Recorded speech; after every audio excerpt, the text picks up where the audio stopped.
Assalamualaikum warahmatullahi wabarakatuh. Waalaikumsalam warahmatullahi wabarakatuh.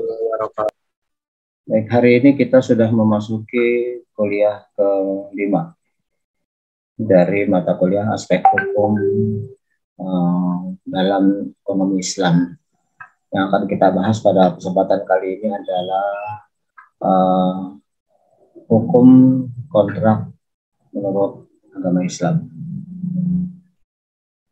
Kita ketahui bahwa di dalam setiap aktivitas ekonomi, ya, baik yang itu sangat sederhana seperti jual beli sayur di pasar maupun jual beli yang berskala besar, jual beli properti, jual beli tanah, jual beli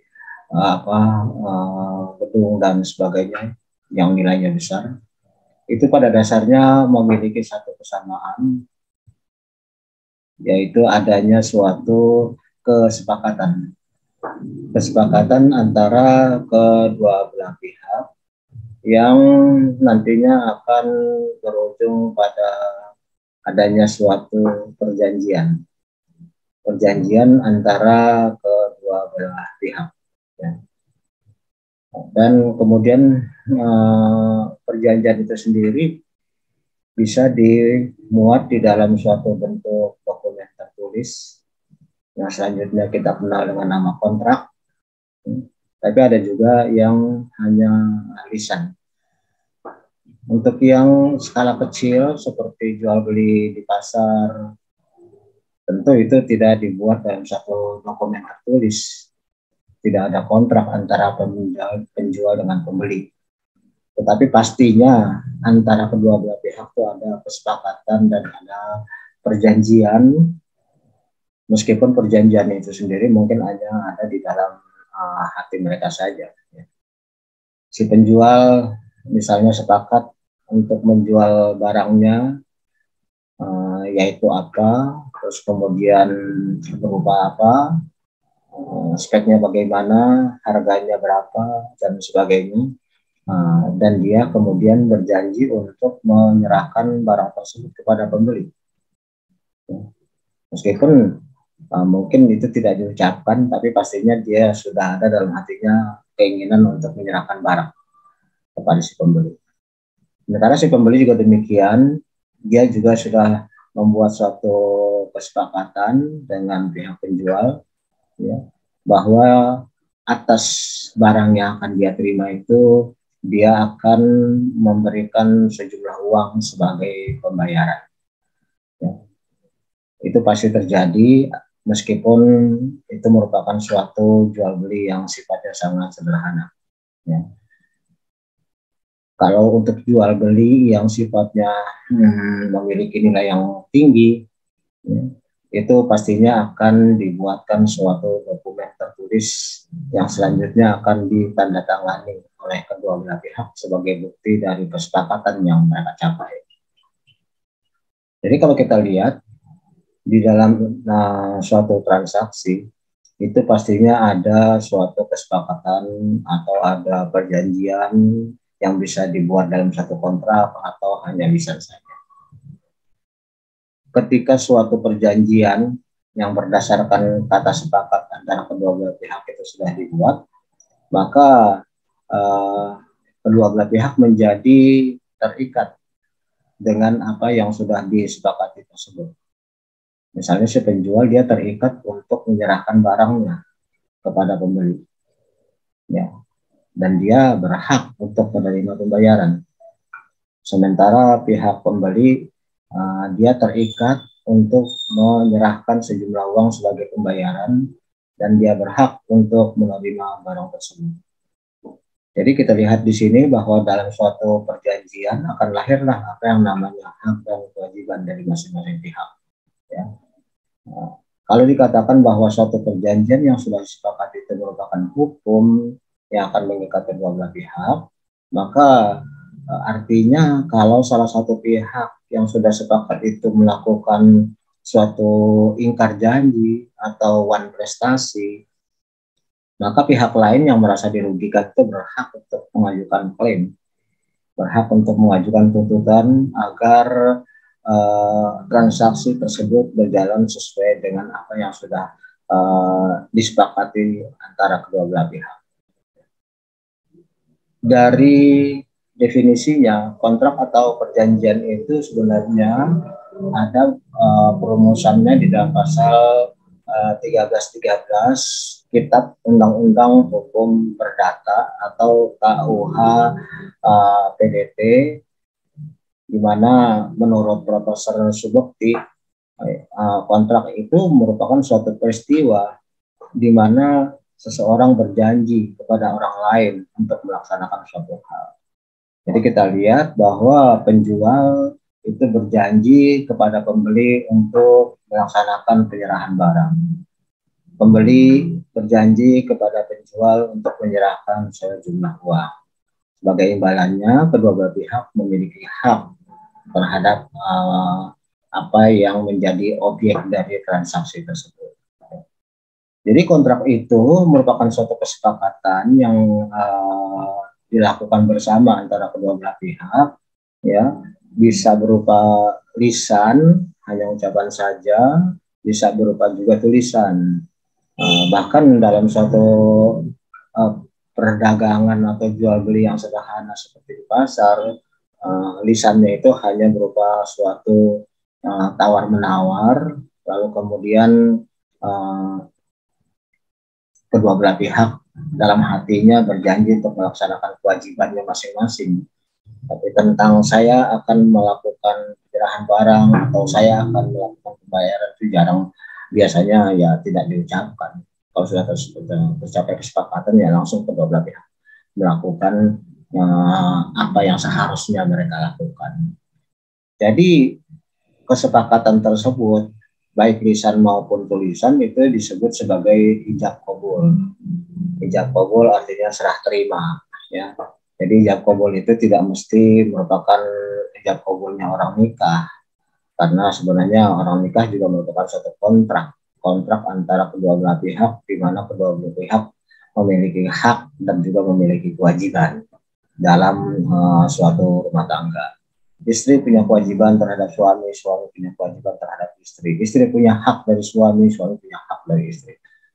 Dan ketika ternyata salah satu pihak dianggap tidak lagi memenuhi isi perjanjian, maka kontrak bisa dibatalkan alias kedua belah pihak kemudian memilih untuk bercerai, gitu ya. Jadi itu juga sebagai ijab qabul.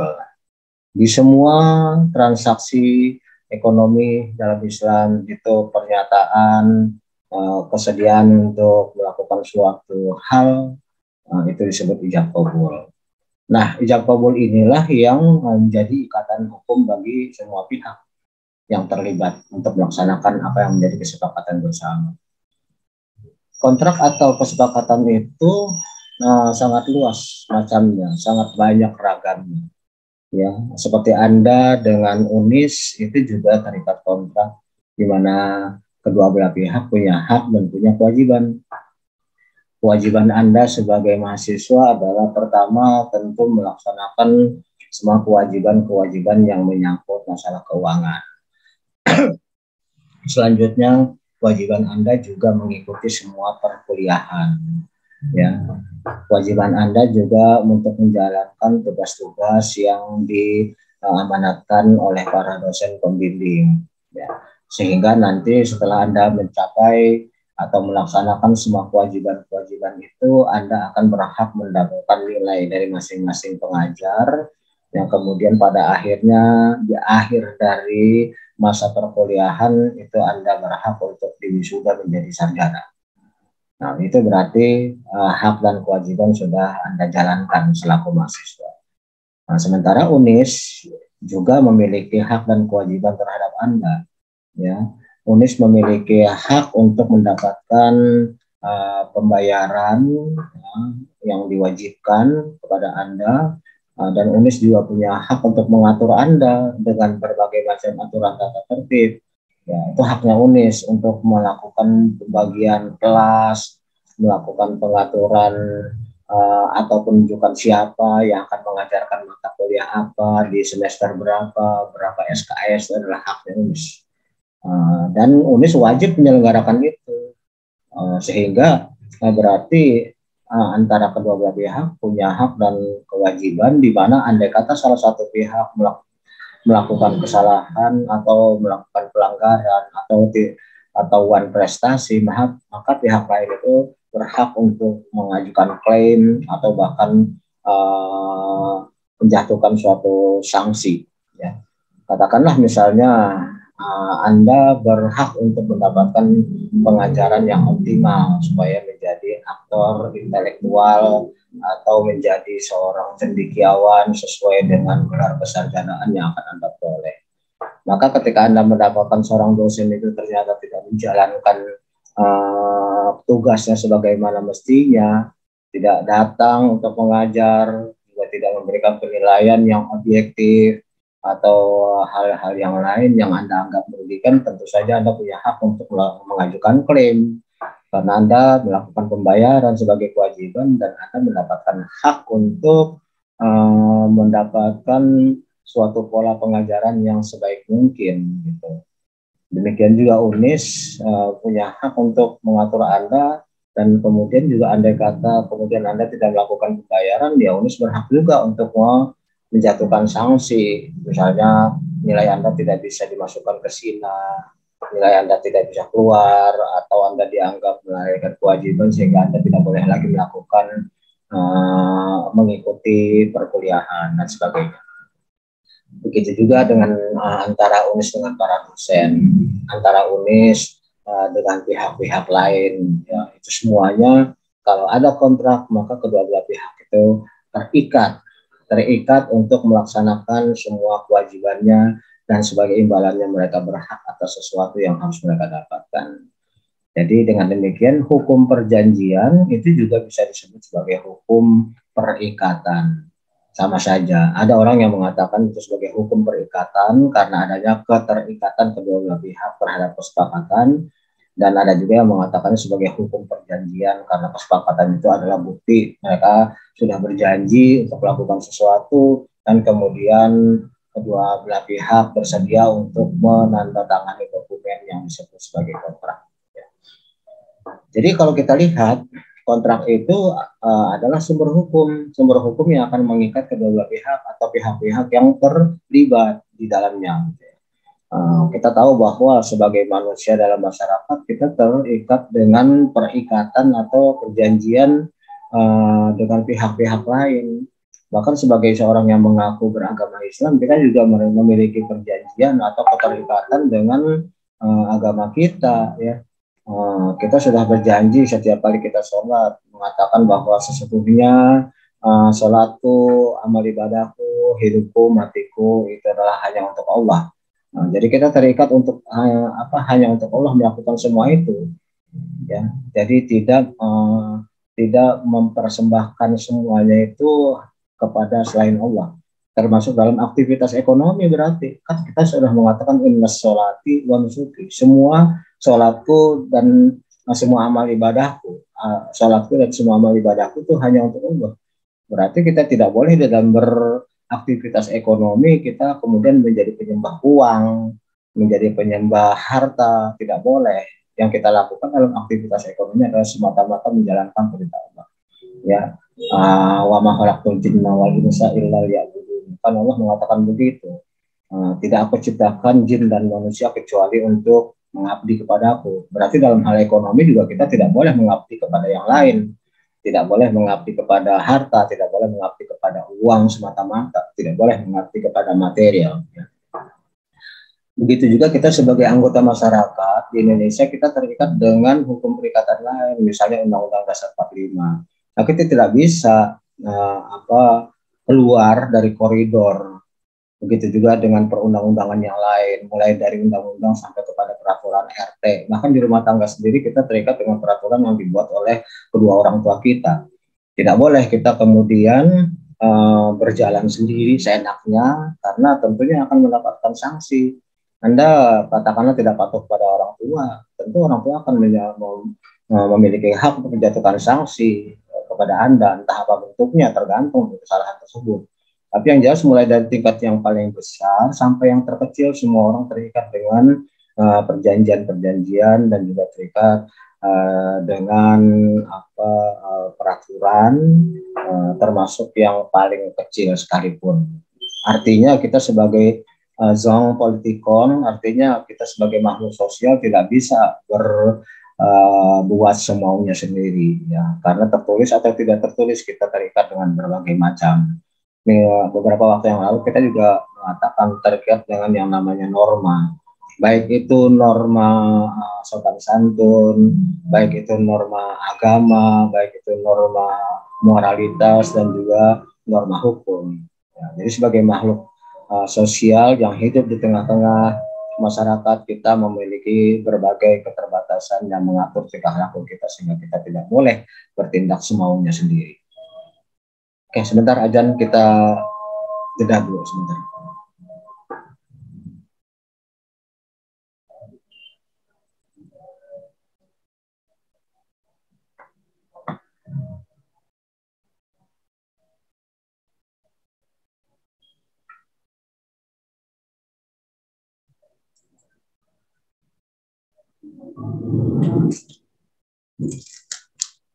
Tadi siapa yang belum absen? Indri belum absen ya? Baru datang Indri. Ada nggak? Tadi saya lihat. Iya, Bah, Indri, Bah.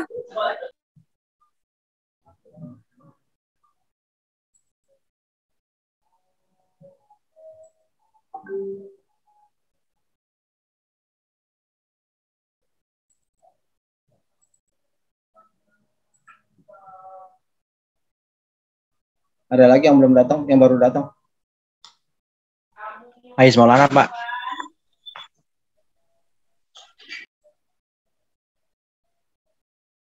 Udah. Ais Maulana udah. Siapa lagi? Henry, Pak, Henry. Henry udah. Oh, Henry Wahyu ya, baru. Iya, Pak.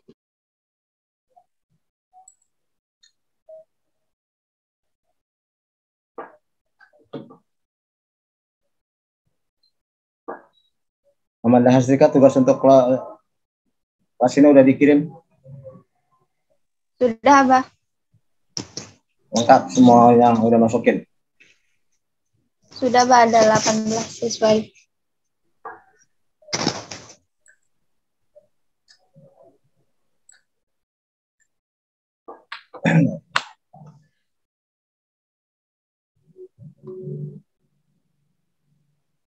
Ya, baik, kita lanjutkan.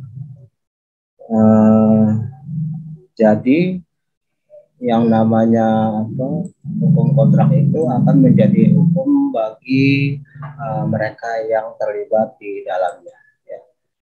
Di dalam aktivitas menurut agama Islam, ya, seperti tentang Islam, tentang iman, tentang sholat, tentang zakat, tentang haji dan sebagainya, itu ada yang namanya rukun. Rukun itu adalah sesuatu yang tidak boleh tidak, harus ada. Rukun itu akan menjadikan sesuatu itu dianggap sah atau tidak. Kalau dilakukan dia sah, maka kalau tidak dilakukan dia menjadi tidak sah.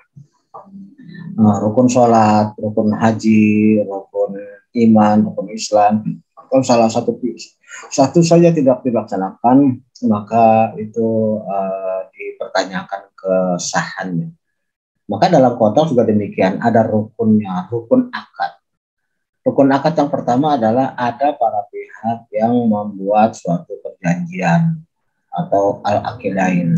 Jadi ada pihak-pihak yang melakukan perjanjian. Ya, berarti dalam hal ini kalau misalnya dalam jual beli ada penjual, ada pembeli, terus kemudian di UNIS ada mahasiswa, ada UNISnya sendiri, ya, antara UNIS dengan para dosen, antara UNIS dengan kelompok office boy, antara UNIS dengan kelompok security dan sebagainya. Jadi ada pihak-pihak yang terlibat dalam suatu perjanjian. Nah, kemudian rukun yang kedua adalah dalam perjanjian itu harus ada pernyataan kehendak yang kita kita sebut tadi ya sebagai ijab kabul. Ya, jadi kedua belah pihak memang menyatakan kesepakatannya untuk melakukan suatu hal tertentu. Ya. Ini disebut sebagai sihot al-aqdi atau sebagai ijab kabul. Ya, Anda bersedia menjadi mahasiswa UNIS dan bersedia untuk menjalankan semua kewajiban. UNIS bersedia menerima Anda sebagai mahasiswa dan UNIS juga bersedia menyelenggarakan proses pembelajaran selama 8 semester dengan mata kuliah yang sudah disusun, dengan pengajar-pengajar yang sudah ditunjuk, maka pada akhirnya Anda akan diwisuda menjadi sarjana. Baik itu sarjana manajemen kalau Anda dari prodi manajemen, atau kalau Anda dari akuntansi maka sarjana akuntansi. Ya, kalau dulu sebutannya SE sama semua, kalau sekarang dibedakan jadi SM dan SAK. Oke. Rukun yang ketiga itu adalah ada objek akadnya. Objek akad artinya ada sesuatu yang diperjanjikan. Dalam jual beli tentu ada barang yang akan diperjanjikan untuk diperjualbelikan. Ada objek yang menjadi dasar dari aktivitas tersebut. Di UNIS, antara Anda dengan UNIS tentu objeknya adalah proses pembelajaran, proses perkuliahan selama 8 semester. Oke. Yang keempat, rukun dari suatu perjanjian atau rukun akad adalah ada tujuannya. Nah, tujuan dari dilakukannya perjanjian itu untuk apa, gitu ya? Untuk menyerahkan barang atau sewa menyewa atau penyelenggaraan pembelajaran dan sebagainya. Yang jelas setiap akad, setiap perjanjian, setiap kerjasama itu harus ada tujuannya. Oke, kemudian di dalam hukum Islam di bidang ekonomi nanti akan kita lihat di kuliah-kuliah berikutnya ada jenis-jenis dari objek dari perjanjian atau kontrak yang selanjutnya akan kita telah masing-masing. Yang pertama adalah kita akan mengkaji masalah transaksi jual beli atau buy, ya. Jual beli dalam hukum Islam itu seperti apa. Terus yang kedua, sewa menyewa atau ijarah. Ijarah di dalam hukum Islam itu seperti apa? Sewa menyewa ini juga sangat luas ya cakupannya ya. Mulai dari katakanlah Anda yang rumahnya jauh dari kampus, lalu kemudian biasanya menyewa suatu lokasi tertentu, suatu kamar di suatu tempat ya, di mana Anda berhak untuk istirahat di sana supaya dekat ke kampus, tidak ngongkos lagi. Dan kemudian juga di mana antara Anda dengan pemilik kos ada hak dan kewajiban sesuai dengan bunyi kesepakatan dari kedua belah pihak. Nah, itu disebut ijarah. Sewa menyewa juga bisa mencakup seperti Anda yang sudah bekerja. Berarti Anda disewa oleh perusahaan untuk melakukan suatu aktivitas tertentu, melakukan suatu kegiatan tertentu. Ya, di bagian mesin kah, di bagian administrasi kah, di bagian informasi kah, dan sebagainya. Berarti Anda disewa untuk melakukan suatu aktivitas tertentu, di mana kemudian sebagai imbalannya tiap bulan Anda akan mendapatkan gaji. Gitu. Berarti dalam hal ini Anda disewa untuk melakukan suatu aktivitas tertentu. Bisa juga sewa itu mencakup misalnya Anda mau bepergian lalu menyewa kendaraan, ya. Menyewa kendaraan, apakah ditemani oleh sopirnya atau lepas kunci Anda yang bawa sendiri, itu juga termasuk dalam sewa menyewa atau ijarah. Nanti akan kita dalami. Kemudian yang ketiga, objek dari kontrak adalah perjanjian yang merupakan bagi hasil. Misalnya Amanda punya uang, tapi tidak mengerti masalah bisnis tertentu, tidak punya pengalaman. Takutnya kalau menjalankan sendiri, bukannya untung malah rugi, malah buntung. Maka kemudian melakukan kerjasama dengan misalnya dengan Anissa Formala, ya. Kemudian ada perjanjian antara kamu berdua, ya. Amanda akan menitipkan sejumlah uang sebagai modal, sementara Anissa akan melakukan pengelolaan uang itu dalam bentuk bisnis. Sehingga nanti dari hasil aktivitas tersebut ada keuntungan yang diperoleh. Yang nantinya keuntungan itu akan dibagi antara Amanda dengan Nurmala, nasib Anissa Nurmala, dan itulah yang disebut sebagai perjanjian bagi hasil atau mudorobah ya. Mudorobah adalah perjanjian kerjasama bagi hasil. Dalam mudorobah ini juga termasuk bukan hanya profit sharing, tapi juga risk sharing. Dalam arti ketika untung itu menjadi keuntungan bersama, tetapi kalau misalnya terjadi kerugian, ya terjadi kerugian bersama. Sepanjang pihak pengelola itu yang memegang amanat uang orang berlaku jujur, jangan sampai sebenarnya untung tapi dibilang rugi, padahal itu sudah dimakan sendiri. Itu tentu satu mudorobah yang tidak halal, mudorobah yang haram karena merugikan orang lain. Tapi kalau misalnya kerugiannya itu memang suatu hal yang di luar kemampuan dari pihak pengelola, ya tentu si pemilik uang tidak perlu menanggung resikonya. Misalnya katakanlah mudorobah atau untuk melakukan suatu usaha, tapi kemudian tempat usaha yang sudah disepakati bersama kena musibah, misalnya kebakaran atau banjir sehingga timbul kerugian. Nah, kerugian ini tentu tidak bisa hanya dibebankan kepada si pengelola saja, karena sifatnya adalah musibah. Ya, tentu tidak ada orang yang mau kalau tempat usahanya kebakaran. Nah, kecuali kalau memang dia ada kecurangan pengen mendapatkan asuransi, itu lain lagi ceritanya. Berarti dia melakukan kecurangan terhadap pihak asuransi supaya diganti, supaya kemudian dia mendapatkan uang dari pihak asuransi. Asuransi juga tidak akan bodoh begitu saja menerima klaim dari orang. Dia akan selidiki dulu ini kebakaran karena apa? Kesengajaan atau kelalaian atau memang sengaja atau memang suatu musibah. Ya, jadi demikian juga dalam mudharabah, kalau misalnya ternyata musibah itu di luar kemampuan dari si pihak pengelola, maka orang yang punya modal tidak perlu menuntut kepada si pengelola. Ya, dia juga harus nanggung kerugiannya. Kecuali kalau memang tadi itu, jadi kalau memang si pengelola memang curang sehingga timbul kerugian atau lalai, timbul kerugian, maka pihak pemilik uang ya tidak perlu harus menanggung resikonya. Nanti kita belajar lebih lanjut mengenai mudharabah. Yang keempat juga ada penitipan barang atau wadiah. Penitipan barang ini misalnya katakanlah seseorang ingin bepergian dengan pesawat karena tempatnya jauh untuk berapa lama gitu ya. Dia bawa seluruh keluarganya sehingga rumahnya kosong, dan dia khawatir bahwa nanti mobilnya itu hilang kalau ditaruh di garasi saja, karena sangat mungkin maling tahu bahwa ini orang yang kita nggak ada, maka mereka membobol rumah tersebut dan mobil itu kabur. Maka kemudian si pemilik mobil tersebut menitipkan barang tersebut kepada orang yang dia percaya. Nah, aktivitas ini disebut wadiah.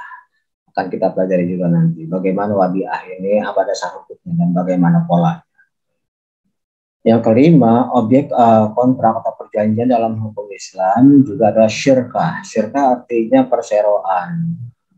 Beberapa pihak yang merasa memiliki modal, ya terus kemudian mereka menanamkan modal atau sahamnya kepada suatu perusahaan, di mana kemudian nanti modal tersebut dijadikan modal perusahaan, dikelola, dan pada akhirnya setiap tahun diperhitungkan, dilakukan rapat tahunan anggota, ya, atau kemudian setelah itu akan diketahui berapa keuntungannya, berapa kerugiannya.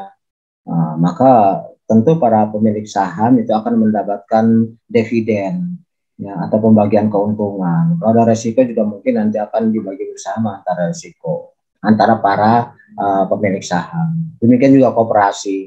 Koperasi itu kan kita ketahui modalnya adalah iuran anggota setiap bulan.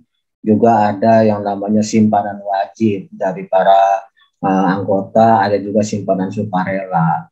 Setelah itu nanti koperasi akan menjalankan aktivitas ekonomi sehingga kemudian pada akhir tahun dalam rapat anggota tahunan atau RAT akan dilakukan perhitungan seberapa besar keuntungan dan apa saja yang menjadi kerugian.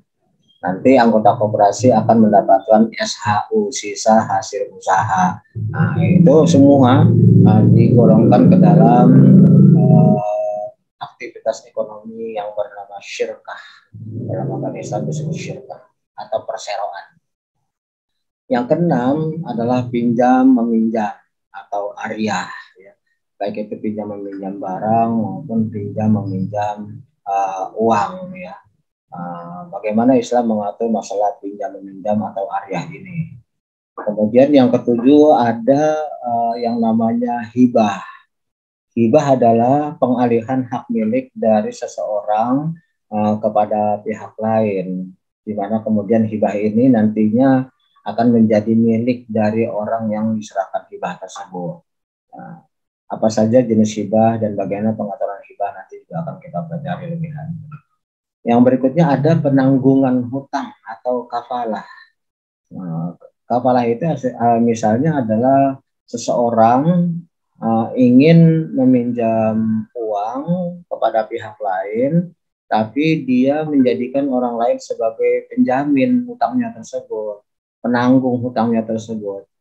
Misalnya si A minjam uang kepada bank, lalu dia menjaminkan nama seorang tokoh, ya, personal guarantee namanya itu, sebagai jaminan bahwa dia pasti akan mengembalikan pinjaman tersebut. Ya, itu disebut sebagai kafalah atau penanggungan hutang. Bagaimana seandainya kemudian orang yang berhutang itu tidak bisa menjalankan kewajibannya untuk mengembalikan, apa yang akan terjadi kepada si penanggung tersebut, ya. Oke, yang berikutnya adalah gadai. Gadai adalah penyerahan suatu barang tertentu sebagai jaminan atas hutang yang diambilnya kepada pihak lain, di mana gadai ini nantinya akan menjadi jaminan bagi pemilik uang bahwa uangnya nanti kembali, ya, karena gadai itu barang yang dijaminkan bisa dijual, di mana hasil dari penjualannya itu bisa diambil sebagai pembayaran hutang dari si pemilik hutang tadi. Dengan adanya gadai ini, kedua belah pihak menjadi bertanggung jawab.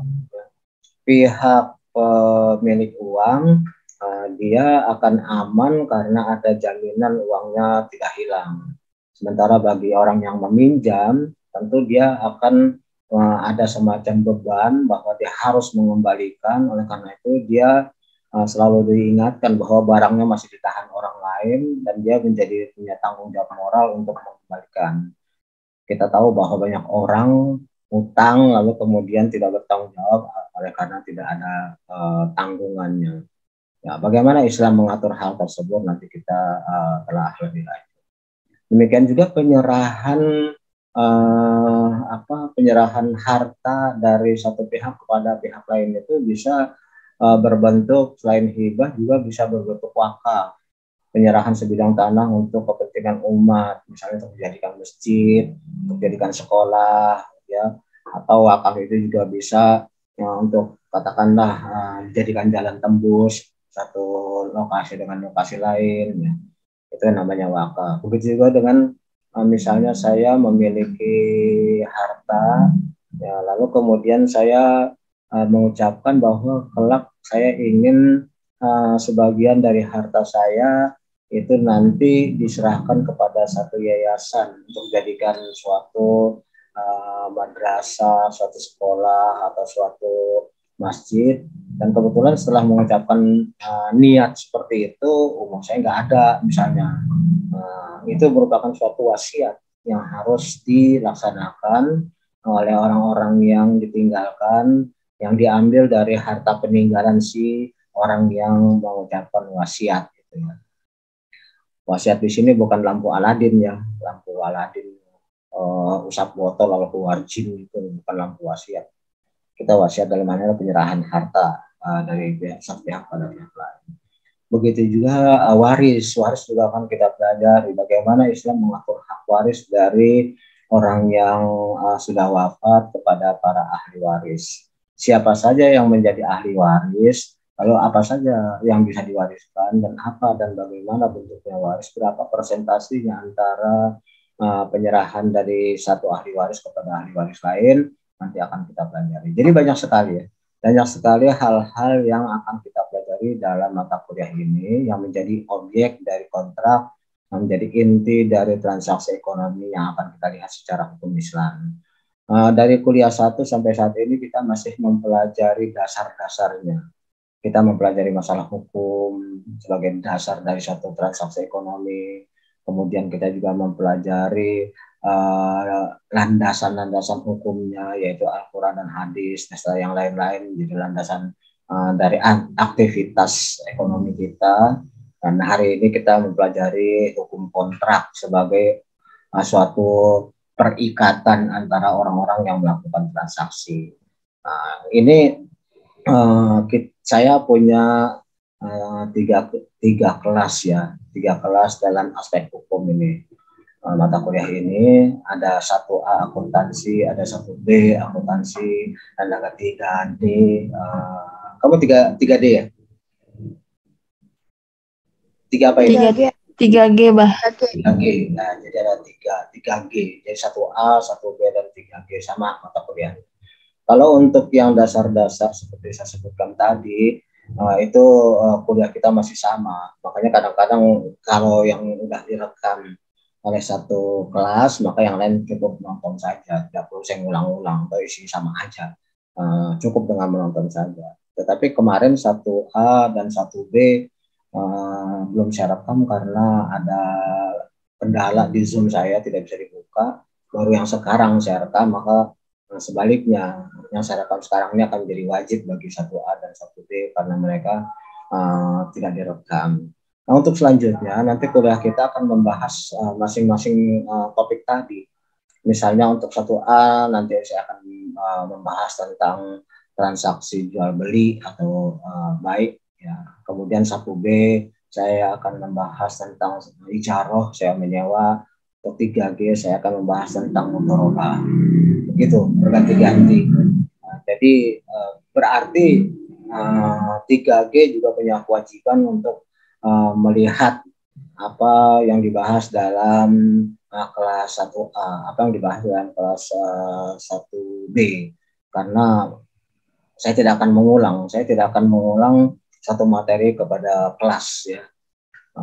Sudah ada alat bantu yaitu rekaman ini supaya Anda tidak perlu lagi, kalau saya memberikan Anda mudharabah tapi Anda tidak mau nonton yang lain, berarti tentang jual beli, tentang sewa menyewa Anda lost, hilang, nggak dapat ilmunya kalau Anda tidak mau nonton itu.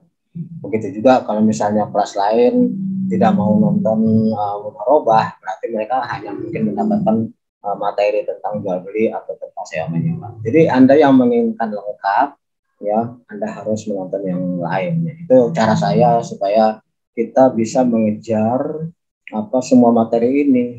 Ya kan kita tahu bahwa setiap materi akan ada diskusinya. Ya, ada diskusinya sehingga pastinya tidak akan terkejar untuk semua kelas kalau semua objek kontrak itu dibahas di setiap kelas. Kelas 1A semua dapat, 1B semua dapat. Ya, tapi dibagi-bagi. Semua dapat, tapi hanya untuk mereka yang memang mau. Kalau mereka yang nggak mau nonton, yang nggak mau menyaksikan, nggak mau menyimak dengan baik, atau nonton hanya sepintas saja 1-2 menit, ya masa bodoh, terserah aja. Yang rugi bukan pihak pengajar, tapi Anda mendapatkannya secara terpotong. Ya, saya mengejar itu bukan karena apa, karena ya waktunya tidak cukup untuk membahas di semua kelas. Lagi pula untuk apa mengulang-ulang? Toh ada alat bantu sehingga Anda justru bisa terbantu untuk nonton lagi, ulang lagi sampai Anda paham betul. Saya sering mengatakan bahwa kemungkinan pada saat Anda kuliah seperti ini Anda sedang ada halangan, Anda sedang dalam perjalanan atau sedang bermasalah, sedang kurang sehat, sedang ada yang lain-lain, sehingga membuat Anda tidak bisa konsentrasi penuh. Ya, makanya saya sering menegur kalau mahasiswa lagi lagi daring terus kemudian saya lihat dia ngobrol sama yang lain, saya nggak mau. Kenapa? Toh di kelas offline juga nggak mungkin Anda dosen lagi ngomong Anda ngobrol sama teman, nggak mungkin. Nggak mungkin dosen lagi ngomong Anda madep belakang, nggak mungkin. Ya, nggak mungkin juga di dalam kelas Anda semuanya selonjoran atau Anda pakai kolor, kan nggak mungkin. Jadi perlakukan daring itu sama dengan offline, dan saya menuntut sama. Makanya nggak boleh ada yang ngumpet, nggak boleh ada yang cuma pajang nama doang, harus muncul semua. Apalagi ini kemudian di upload, ya tentu akan kelihatan, wah itu orang kuliah cuma dosennya doang, yang cuma huruf-huruf doang, berarti nggak ada menghargai si dosen. Ya saya nggak mau seperti itu, Kenapa? Apa yang kita lakukan akan menjadi cerminan bagi UNIS. Kalau kita perlakukan seperti itu, berarti orang menilai UNIS itu nggak tertib. Dosen ngomong, mahasiswanya pada nggak ada. UNIS yang jelek jadinya. Jadi saya paksa Anda untuk melakukan tata tertib sesuai dengan apa yang telah diharuskan. Oke, nextnya kita harus mengenal juga bahwa kalau saya sebutkan suatu kontrak itu menjadi landasan hukum bagi para pihak, tentu ada syarat-syaratnya. Tidak semua perjanjian, tidak semua kontrak itu landasan hukum. Tidak sembarangan dia menjadi sah berdasarkan hukum. Ada syarat-syarat yang harus dipenuhi, ya. Yang pertama harus dipenuhi dan menjadikan syarat sah adalah kalau perjanjian itu dibuat yang pertama oleh orang-orang yang memiliki syarat cakap. Apa itu cakap? Cakap adalah kompetensi. Kompetensi ini bisa dilihat dari berbagai segi. Yang pertama dia dilihat dari segi umur. Apakah mereka yang melakukan perjanjian itu adalah mereka yang cukup umur? Berarti orang-orang yang masih di bawah umur, ya tidak sah membuat perjanjian, ya. Atau umurnya udah over, udah pikun, nggak boleh juga. Ya, itu dilihat dari segi umur. Terus yang kedua, syarat sahnya suatu kontrak atau perjanjian adalah kalau orang yang, umur lagi. Pertama umur, terus yang kedua dari segi sehat mental. Artinya meskipun seseorang itu umurnya cukup, dia sudah dewasa, tapi dia memiliki kelemahan dalam segi mental. Ya, katakanlah orang dengan gangguan jiwa, atau orang gila sekalian, atau orang yang memiliki kelemahan mental, autis, itu nggak sah membuat perjanjian. Karena yang membuat perjanjian itu hanya sah kalau mereka sehat secara fisik, gitu ya. Secara mental juga sehat, ya. Secara mental mereka bukan merupakan orang-orang yang dengan gangguan jiwa. Terus yang ketiga, orang itu dianggap cakap kalau dia memiliki kompetensi terhadap apa yang diperjanjikan.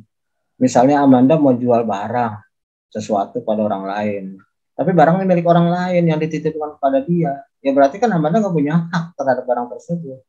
Nah itu tidak boleh dilakukan. Berarti Amanda bukan orang yang kompeten terhadap barang tersebut, ya. Begitu juga kalau kita memperjualbelikan, kalau misalnya Amanda mau jual barang tapi barangnya sendiri masih ada di pegadaian, tidak boleh. Jadi barang itu harus sesuatu yang memang Anda pegang dan Anda siap serahkan ketika perjanjian berlangsung.